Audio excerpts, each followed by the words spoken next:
Guys, നമ്മൾ ഫുഡൊക്കെ കഴിച്ച് കഴിഞ്ഞാൽ നമ്മൾ ടൂത്ത് പിക്ക് വെച്ച് ക്ലീൻ ആക്കുന്ന ഒരു പരിപാടി ഉണ്ട്. അത് നമ്മുടെ പല്ലിന് ബ്ലീഡിങ് ഇൻഫെക്ഷൻ ഒക്കെ ഉണ്ടാക്കുകയും ചെയ്യും, നമ്മുടെ പല്ലാണെങ്കിൽ ഒട്ട് ക്ലീൻ ആവത്തുമില്ല. അതിനൊക്കെയുള്ള ഒരു സൊല്യൂഷനാണ് ഈ പെർഫോറ ഫ്ലോസർ എന്നാണ് പറയുന്നത്. നമുക്ക് വേണ്ടി ടെസ്റ്റ് ചെയ്തിട്ട് വരാം. ഗൈസ്, ഇത് യൂസ് ചെയ്യാൻ വളരെ എളുപ്പമാണ്. വെള്ളം ഇതുപോലെ ഫില്ല് ചെയ്തിട്ട് ജസ്റ്റ് സ്റ്റാർട്ട് പ്രസ് ചെയ്താൽ മാത്രം മതി. ഞാൻ ബിസ്ക്കറ്റ് കഴിച്ചിട്ട് പല്ലിന്റെ ഇടയിൽ മൊത്തം കയറിയിരിപ്പുണ്ട്.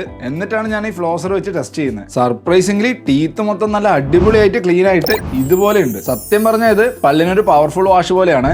നമ്മുടെ കാവിറ്റീസും ഗം പ്രോബ്ലംസ് ഒക്കെ ഇത് പ്രിവെന്റ് ചെയ്യാൻ വേണ്ടി സഹായിക്കും. ഇതിൽ തന്നെ നാക്ക് ക്ലീൻ ചെയ്യാനുള്ള നോസിലും അതുപോലെ പല്ല് ക്ലീൻ ചെയ്യാനുള്ള നോസിലുമാണ് വരുന്നത്. ഇതിൽ തന്നെ ഡിഫറെന്റ് മോഡ്സും ഉണ്ട്. ഗൈസ്, ഇത് C ടൈപ്പ് ചാർജിങ് ആണ് വരുന്നത്. അതുപോലെ നമുക്ക് 45 ഡേയ്സ് നമുക്ക് ഇത് കണ്ടിന്യൂസ് ആയിട്ട് നമുക്ക് ഇത് യൂസ് ചെയ്യാൻ പറ്റും. അതുകൊണ്ട് തന്നെ നമുക്ക് ട്രാവൽ ഒക്കെ ചെയ്യുന്നവർക്ക് അത്യാവശ്യം നല്ല യൂസ്ഫുൾ ആയിരിക്കും. ഞാനിപ്പോൾ ഓർക്കുമായിരുന്നു എന്റെ പല്ലിന് കമ്പി ഇട്ട സമയത്ത് ഈ ഒരു സാധനം കിട്ടുമായിരുന്നെങ്കിൽ എന്തൊരു ഈസി ആയിരുന്നു. ആ സമയത്ത് എന്റെ ഏറ്റവും വലിയൊരു പ്രശ്നമായിരുന്നു പല്ലിലും അതുപോലെ കമ്പിയുടെ ഇടയിലൊക്കെ ഫുഡ് കൊടുക്കുന്നത്. പല്ലിന് കമ്പി ഇട്ടവർക്കും അതുപോലെ തന്നെ പല്ല് ഇടയ്ക്കിടയ്ക്ക് കേടാവുന്നവർക്കും ഭയങ്കര യൂസ്ഫുൾ ആയിട്ടൊരു പ്രൊഡക്റ്റ് ആട്ടോ ഇത്. അതുപോലെ തന്നെ ഇത് IP-X7 വാട്ടർ പ്രൂഫ് ആണ്. അതുകൊണ്ട് തന്നെ നമുക്ക് ഷവറിൽ പോലും നമുക്ക് ഇത് ഈസി ആയിട്ട് നമുക്ക് ഇത് യൂസ് ചെയ്യാം. ഗൈസ്, ഇതിനാണെങ്കിൽ 2 ഇയറിന്റെ വാറണ്ടി അതുപോലെ തന്നെ 30 ഡേയുടെ മണി ബാക്ക് ഗ്യാരണ്ടി ഉണ്ട്. അതുകൊണ്ട് തന്നെ നമുക്ക് റിസ്ക് ഫ്രീ ആയിട്ട് നമുക്ക് ഇത് പർച്ചേസ് ചെയ്യാൻ പറ്റും. ഈ ഒരു പ്രൊഡക്റ്റ് ഞാൻ ഒരു 10ൽ ഞാൻ 9 റേറ്റിംഗ് കൊടുക്കും. കാരണം എന്താണെന്ന് വെച്ച് കഴിഞ്ഞാൽ നല്ല പ്രീമിയം ക്വാളിറ്റി ആണ്. അതുപോലെ യൂസ് ചെയ്യാനാണെങ്കിലും ഭയങ്കര എളുപ്പമാണ്. ആർക്കെങ്കിലും പ്രൊഡക്റ്റിന് ലിങ്ക് വേണമെങ്കിൽ നമ്മുടെ account just follow the nation comment ബോക്സിൽ ജസ്റ്റ് ലിങ്ക് എന്ന് പറഞ്ഞിട്ട് ടൈപ്പ് ചെയ്താൽ മതി. ഞാൻ ഡയറക്റ്റ് DM ലേക്ക് അയച്ചുതരാം.